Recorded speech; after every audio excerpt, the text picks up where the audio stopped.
Hi everyone, today I want to speak about RTE and specifically about their flagship programme, The Late Late Show, and around the Toy Show.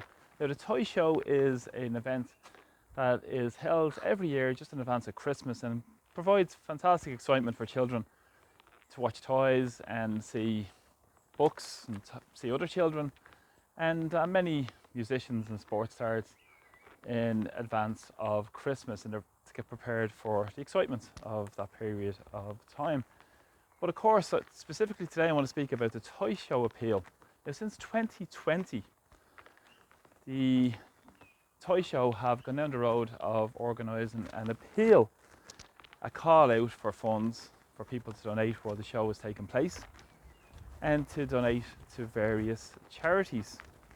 Now, of course, the Late Late Show have said that they want to work to bring the magic of the Late Late Toy Show to every child in Ireland by funding essential supports, health, well-being, play and creativity, and they aim to change the lives of children for good. Now, in theory this sounds fantastic, but in practice let's see how it works, because since 2020 over €26 million has been given into this appeal and has been divvied out through various charities. I think in the last year there has been over 170 charities were in receipt of support in various groups around the country. Now, in terms of the amounts of money gone in, as I said, it's nearly 26 million since 2020, which is a massive amount of money. And over the last number of years, it was decided when this started that there was Children's Foundation Ireland was to control where the money went in terms of the donations from ordinary people.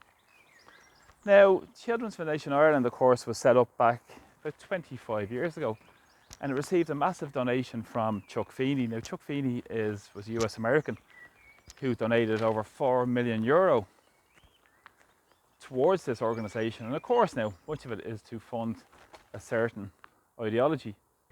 And coincidentally, the CEO of that organisation was also the former CEO of the Immigrant Council of Ireland.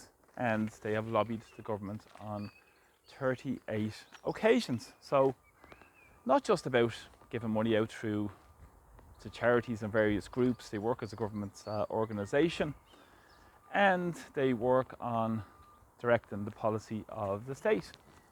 Now, isn't that interesting? So they've 38 times who are on the lobbies register, and if it's supported by various multimillionaires who are pushing various ideologies, it becomes something quite different in terms of supporting people who are most in need of vital services. And we've seen the drive towards charities, for instance, in Ireland, and the issues where people are facing day to day that aren't being supported and funded through the state. We've seen abject neglect of the responsibility of the state in terms of major crises we have in Ireland. But let's go into the running down of, or the amounts and divvying out of the amounts in the most recent time towards various groups. Now, there's a group called Transgender Equality Network Ireland, TENI for short, who received €15,000. Isn't that interesting? Transgender Equality Network Ireland received €15,000. Of course, many would work towards advocating puberty blockers, for instance, with children. So where's the oversight and scrutiny about public money being used on this case, for instance? Of course, the Belong to Youth Services got over €40,000. And of course, other organisations such as Focus Ireland received a €35,000. Of course, Focus Ireland are a housing charity, obviously making money because of the housing disaster, and get funded through the state again. And it's justice ultimately people want, but again, it's not going to be discussed by the money that's being pushed by the foundation that supports this. And coincidentally, the CEO of this federation or foundation is the ex-CEO of the Immigrant Council of Ireland as well, and donates to various services in terms of providing legal support in terms of immigrants as well. Up to 40,000 was donated to the Immigrant Council of Ireland. through the foundation. So interesting, very, very interesting in terms of where the money is going. It's up to 169 recipients this year of money, and it is important to note that there should be proper oversight and scrutiny of this as well when it's public purse. But when they're using the state broadcaster, which is interesting, when they're using the state broadcaster to essentially push and use emotion essentially to try and get people to donate to basic services, and then when the money is finally divvied out, you wonder fundamentally where it's going and what interests it's serving.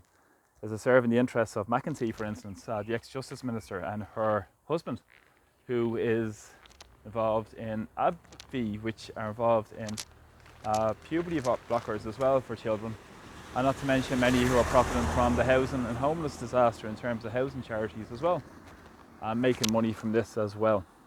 Again, more sinister is in terms of the agenda that's being pushed through these government organisations in terms of policy, in terms of where the money comes from, fundamentally where it goes, and whose interests it represents. Now, undoubtedly, there are good causes that people do receive money for, and great people who actually stand up and help people in the communities as community groups.